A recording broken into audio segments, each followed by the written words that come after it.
फैसला तो कर लिया था, लेकिन उसे नहीं पता था कि आगे उसका सामना ऐसी मुश्किलों से होने वाला है जो उसकी हिम्मत की सबसे बड़ी परीक्षा लेंगी।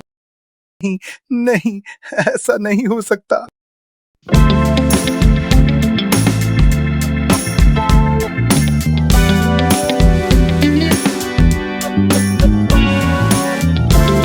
सुबह का समय था।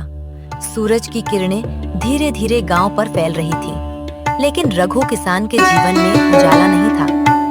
गांव के किनारे उसकी 2 एकड़ जमीन थी। कभी इसी खेत में लहलहाती फसलें झूमती थी, लेकिन आज जमीन में गहरी दरारें पड़ चुकी थी। सूखी मिट्टी और बंजर खेत देखकर ऐसा लगता था मानो धरती ने भी उम्मीद छोड़ दी हो। लगातार 3 साल से बारिश कम हुई थी, फसलें बर्बाद हो चुकी थी, कर्ज बढ़ता जा रहा था और हर बीतता दिन रघु के लिए एक नई चिंता लेकर आता था। रघु खेत के बीच खड़ा दूर तक फैली सूखी जमीन को देख रहा था। हे भगवान, कब तक मेरी परीक्षा लोगे? मेहनत करने में मैंने कभी कमी नहीं छोड़ी, फिर भी हर साल हाथ खाली रह जाते हैं। रघु मिट्टी उठाकर अपनी हथेली में मलता है। उसकी आंखों में आंसू थे, लेकिन वो रो भी नहीं सकता था, क्योंकि घर पर उसकी पत्नी और बेटा उसी की ओर उम्मीद भरी नजरों से देखते थे। उधर रघु की झोपड़ी में उसकी पत्नी सीता चूल्हे के सामने बैठी थी। घर में अनाज इतना कम बचा था कि आज के बाद क्या बनेगा ये उसे भी नहीं पता था। एक पुराने डिब्बे में उसने आटा देखा, बस 2 वक्त की रोटी के लिए पर्याप्त था। तभी उसका बेटा मोहन स्कूल जाने के लिए तैयार होकर आए। माँ, आज टिफिन में क्या रखा है? सीता कुछ पल चुप रही, फिर मुस्कुराने की कोशिश करते हुए बोली, बेटा, आज रोटी और गुड़ रखा है। मोहन समझ गया। वो जानता था कि घर की हालत अच्छी नहीं है, फिर भी उसने मुस्कुराकर कहा, वाह माँ, मुझे तो गुड़ बहुत पसंद है। सीता ने बेटे की ओर देखा। वो समझ रही थी कि मोहन उसकी मजबूरी छिपाने की कोशिश कर रहा है। शाम को रघु घर लौटा। उसके चेहरे पर थकान साफ दिखाई दे रही थी। सीता ने रोटी और थोड़ी सी सब्जी परोसी। तीनों एक साथ बैठकर खाना खाने लगे। कुछ देर तक कोई कुछ नहीं बोला। फिर अचानक मोहन ने अपनी आधी रोटी तोड़कर सीता की थाली में रख दी। अरे बेटा, ये क्या कर रहा है? माँ, मुझे ज्यादा भूख नहीं है। झूठ मत बोल, सुबह से स्कूल गया था, भूख तो लगी होगी। सच में माँ? लेकिन सच्चाई कुछ और थी। मोहन जानता था कि घर में खाना कम है, इसलिए वो अपनी रोटी माँ को दे रहा था। रघु ये सब देख रहा था। उसका दिल भीतर ही भीतर टूट रहा था। मेरे बेटे को अपनी उम्र में सपने देखने चाहिए थे, लेकिन वह भूख छिपाना सीख गया है। अगले दिन गांव के चौपाल में कई किसान बैठे थे। तभी गांव का साहूकार रामदीन वहां पहुंचा। उसकी नजर रघु पर पड़ी। वो ऊंची आवाज में बोला, अरे रघु, मेरा पैसा लौटाने का कोई इरादा है या नहीं? सभी लोगों की नजरें रघु की ओर घूम गईं। रामदीन जी, थोड़ा समय और दे दीजिए। समय? पिछले 2 साल से यही सुन रहा हूँ। गांव वाले चुपचाप देखने लगे। सुन ले रघु, अगले 2 महीनों तक पैसा नहीं दिया तो तेरे खेत मेरे हो जाएंगे। लेकिन कोई लेकिन नहीं। फिर वो बाकी लोगों की ओर देखकर बोला, गरीब आदमी को उतने ही सपने देखने चाहिए जितनी उसकी औकात हो। ये सुनकर रघु का सिर शर्म से झुक गया। रामदीन हंसते हुए वहां से चला गया। कुछ दिनों बाद गांव में कृषि विभाग की ओर से एक विशेष शिविर आयोजित किया गया। गांव के कई किसान वहां पहुंचे। रघु भी भीड़ में खड़ा था। मंच पर कृषि अधिकारी मीरा मैडम किसानों को संबोधित कर रही थी। भाइयों और बहनों, खेती में सिर्फ मेहनत ही नहीं, सही जानकारी भी जरूरी होती है। किसान ध्यान से सुनने लगे। अगर किसी क्षेत्र में पानी की कमी है तो वहाँ परंपरागत फसलों के अलावा फूलों की खेती, सब्जियों की खेती और कुछ विशेष फसलों से भी अच्छा लाभ कमाया जा सकता है। एक किसान हंस पड़ा। मैडम, फूल उगाकर कोई अमीर हुआ है क्या? भीड़ में हल्की हंसी फैल गई, लेकिन मीरा मैडम मुस्कुराईं। जब ज्ञान नहीं होता तो नई बात मजाक लगती है, लेकिन सही तकनीक अपनाने वाले कई किसान आज लाखों रुपए कमा रहे हैं। उन्होंने कुछ तस्वीरें दिखाईं। खूबसूरत फूलों के खेत, खुश किसान, अच्छी कमाई। रघु की आंखों में पहली बार उम्मीद की एक छोटी सी किरण जगी। उस रात रघु देर तक सोचता रहा। उसके मन में मीरा मैडम की बातें घूम रही थीं। आखिर उसने सीता से कहा, सीता, मैं इस बार कुछ नया करना चाहता हूँ। क्या? फूलों की खेती। सीता कुछ पल चुप रही। लेकिन उसके लिए पैसे कहाँ से आएंगे? मेरी पुरानी बैलगाड़ी है, उसे बेच दूंगा। सीता चौंक कर, वही बैलगाड़ी जो तुम्हारे पिताजी ने तुम्हें दी थी? हाँ। कमरे में सन्नाटा छा गया। वो बैलगाड़ी सिर्फ एक सामान नहीं थी, वो रघु के पिता की आखिरी निशानी थी। अगर ये कोशिश भी असफल हो गई तो शायद हम सब कुछ खो देंगे। कुछ पल तक कोई कुछ नहीं बोला। फिर सीता ने धीरे से अपनी कलाई से चांदी के पुराने कंगन उतारे। रघु हैरान होकर, ये क्या कर रही हो? ये मेरी शादी के कंगन है। नहीं, इन्हें मत बेचो। सीता आंखों में आंसू लेकर, अगर ये कंगन हमारे परिवार की जिंदगी बदल सकते हैं तो इनका सबसे अच्छा उपयोग यही है। बाबा, मैं भी मदद करूंगा। स्कूल के बाद खेत में काम करूंगा। रघु ने अपने परिवार की ओर देखा। गरीबी थी, भूख थी, कर्ज था, लेकिन एक चीज अभी भी उनके पास थी। उसे महसूस हुआ कि शायद भगवान ने अभी उनके लिए सारे रास्ते बंद नहीं किए हैं। रघु ने फैसला तो कर लिया था, लेकिन उसे नहीं पता था कि आगे उसका सामना ऐसी मुश्किलों से होने वाला है जो उसकी हिम्मत की सबसे बड़ी परीक्षा लेंगी। अगली सुबह रघु अपने आंगन में खड़ी पुरानी बैलगाड़ी को देख रहा था। ये वही बैलगाड़ी थी जिसे उसके पिता ने अपनी मेहनत की कमाई से खरीदा था। बचपन से लेकर आज तक इस बैलगाड़ी ने उसके परिवार का साथ दिया था। रघु की आंखें भर आईं। बाबूजी, आज आपकी निशानी बेच रहा हूँ, लेकिन मजबूरी है। थोड़ी देर बाद गांव का एक किसान बैलगाड़ी खरीदने आया। सौदा तय हुआ। जब बैलगाड़ी घर से बाहर जा रही थी तो रघु उसे तब तक देखता रहा जब तक वो आंखों से ओझल नहीं हो गई।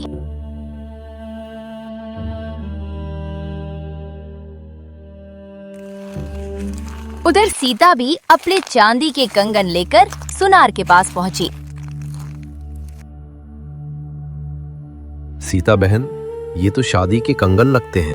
हाँ भैया, लेकिन आज इनसे बड़ा काम लेना है। शाम तक दोनों के पास बीज खरीदने और खेत तैयार करने लायक पैसे इकट्ठा हो गए। अगले दिन रघु कृषि अधिकारी मीरा मैडम के कार्यालय पहुंचा। वो पहली बार किसी सरकारी कार्यालय में इतनी उम्मीद लेकर आया था। आओ रघु, बताओ कैसे आना हुआ? मैडम, मैं फूलों की खेती करना चाहता हूँ, लेकिन मुझे कुछ नहीं पता। मीरा मुस्कुराई। यही तो सबसे अच्छी बात है। सीखने की इच्छा हो तो आधी जीत वही हो जाती है। मीरा मैडम ने उसे गेंदे की खेती के बारे में विस्तार से बताया। अच्छी नर्सरी कैसे तैयार करनी है, पौधों की दूरी कितनी रखनी है, कम पानी में सिंचाई कैसे करनी है, कीटों से बचाव कैसे करना है। रघु हर बात ध्यान से सुन रहा था और बीच बीच में अपने संदेह की निवृत्ति कर रहा था। रघु, खेती में सिर्फ मेहनत नहीं, सही जानकारी भी जरूरी होती है। मैडम, इस बार मैं कोई गलती नहीं करूंगा। मैडम को नमस्ते करके रघु चला जाता है।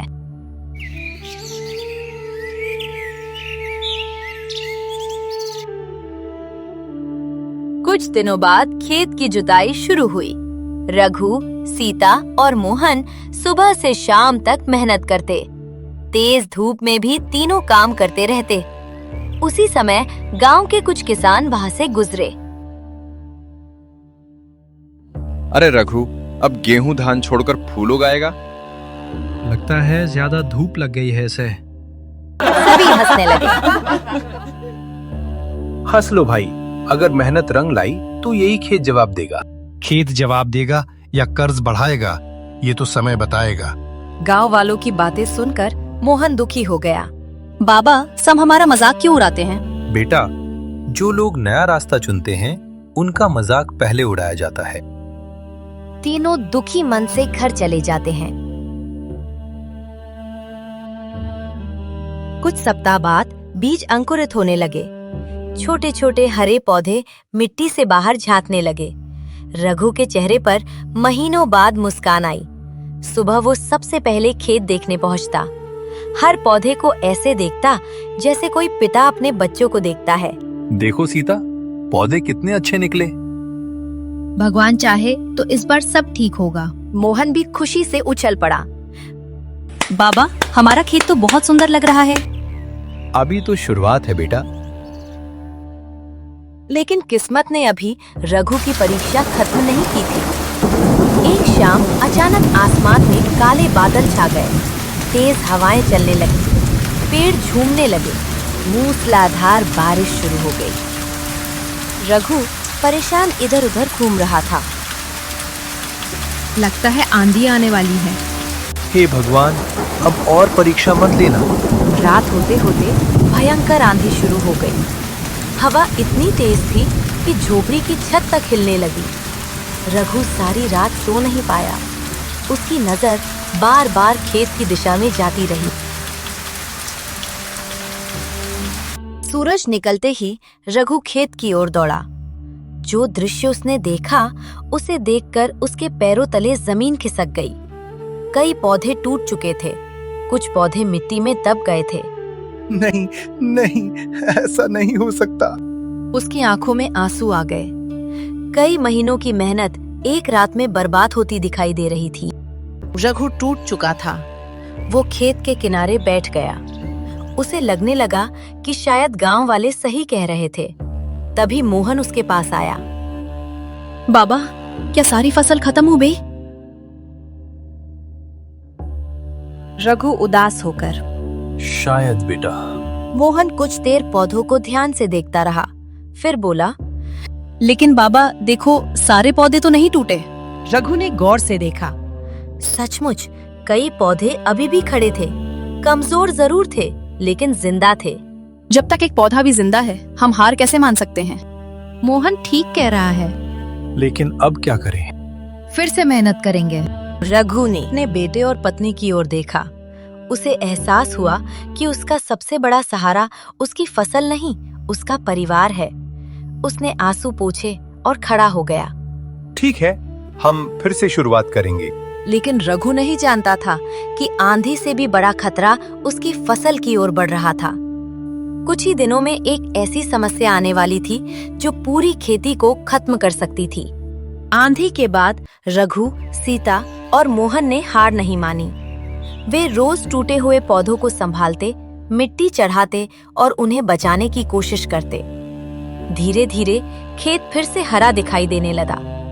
लेकिन एक सुबह जब रघु खेत पहुंचा तो उसका चेहरा फक पड़ गया।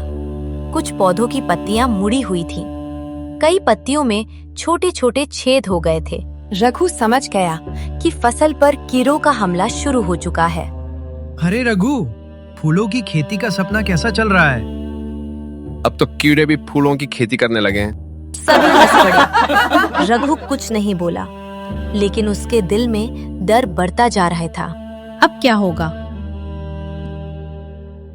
अगर ये कीड़े नहीं रुके तो पूरी फसल खत्म हो जाएगी। अब क्या होगा? अगर ये कीड़े नहीं रुके तो पूरी फसल खत्म हो जाएगी। मीरा मैडम से बात कर लो। कल ही जाऊंगा। उसी रात मोहन अपनी स्कूल की किताबें देख रहा था। अचानक उसे कृषि शिविर की एक बात याद आई। मीरा मैडम ने कहा था, हर समस्या का समाधान महंगी दवा नहीं होती, कई बार प्रकृति ही सबसे बड़ी डॉक्टर होती है। मोहन उछलकर खड़ा हो गया। माँ, मुझे कुछ याद आया। क्या हुआ? नीम, लहसुन और हरी मिर्च से प्राकृतिक कीटनाशक बनता है। सच? हाँ, मैडम ने बताया था। उसी समय रघु भी अंदर आया। मोहन ने सारी बात बताई।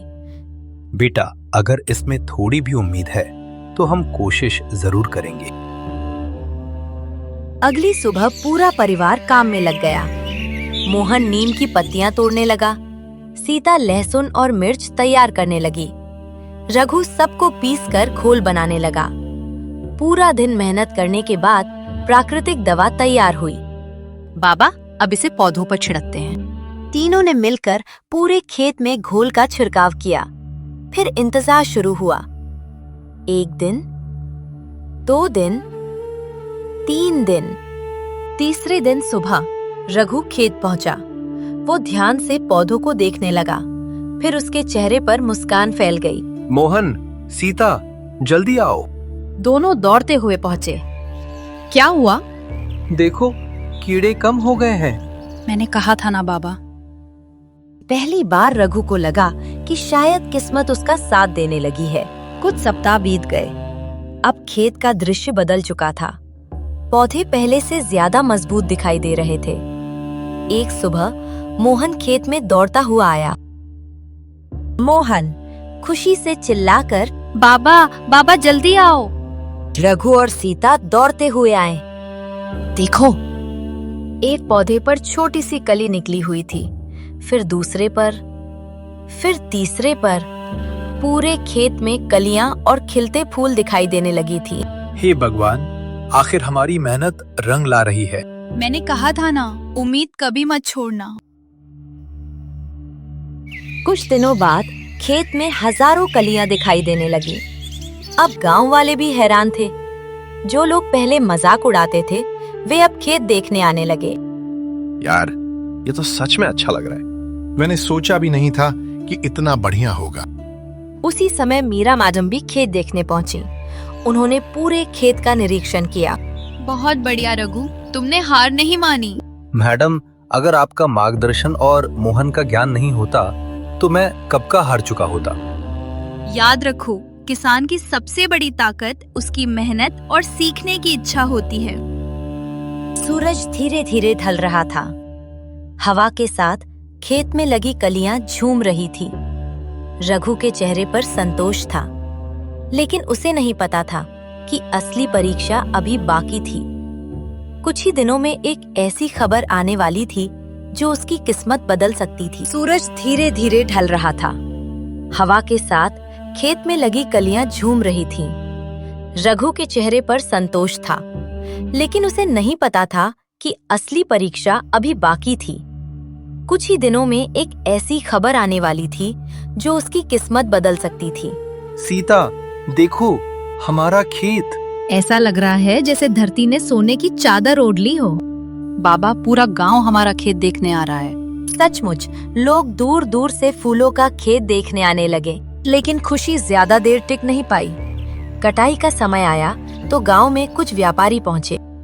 फूल अच्छे हैं, लेकिन बाजार में भाव बहुत कम है। कितना दाम देंगे? 5 रुपए किलो। ये सुनकर रघु के पैरों तले जमीन खिसक गई। इतनी कम कीमत में तो लागत भी नहीं निकलती। इतनी मेहनत के बाद सिर्फ 5 रुपए? देना है तो दो, नहीं तो छोड़ दो। उसी शाम मीरा मैडम गांव पहुंची। उन्होंने रघु का उदास चेहरा देखा। क्या हुआ? रघु ने सारी बात बता दी। मीरा कुछ देर सोचने लगी, फिर अचानक मुस्कुराई। रघु, तुम्हारे लिए एक अच्छी खबर है। क्या मैडम? पास के शहर के बड़े मंदिर में वार्षिक महोत्सव होने वाला है। तो उन्हें हजारों किलो गेंदे के फूल चाहिए। रघु की आंखों में फिर उम्मीद चमक उठी।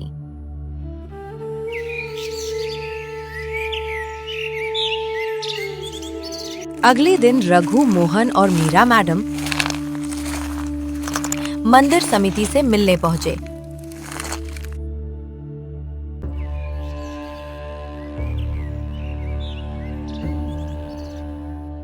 समिति के अध्यक्ष ने खेत देखने की इच्छा जताई।